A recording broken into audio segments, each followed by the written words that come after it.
We are very pleased and honored to open in Jerusalem the exhibition on memory of Elie Wiesel.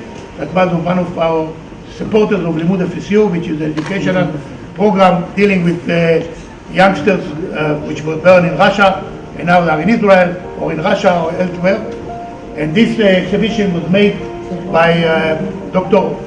Yoel Rappel, that worked for Elie Wiesel in Boston University, was in charge of the archive. And for us it's particularly honorable to open it here today in Jerusalem with the president of the leadership of the university.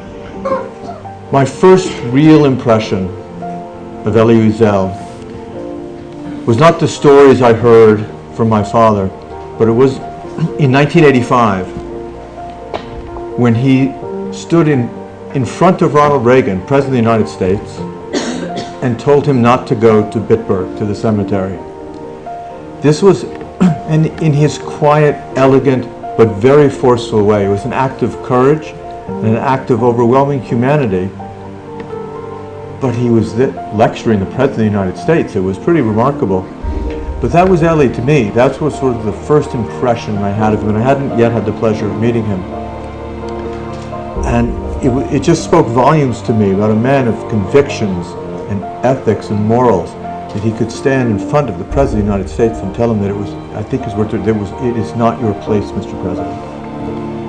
I later had the chance to meet him on many, many occasions and spend time with him. And you know, there's a story in the Torah that one's children are supposed to outdo their fathers.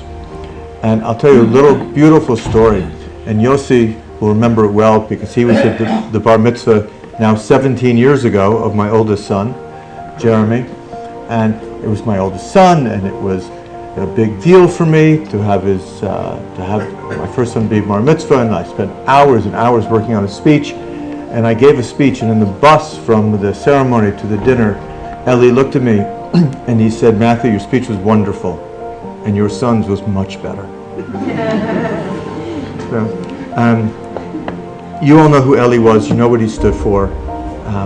There are many people here who knew him better than I did. I just want to say thank you. It's really an honor for us as Limmud FSU to honor Elie, to remember him. And just one last thing I'll say is, right after I heard of his passing, I chose to reread Night, his most famous book. And in a small way, I would recommend that everybody do that, a way to both honor him and to remind ourselves of his message.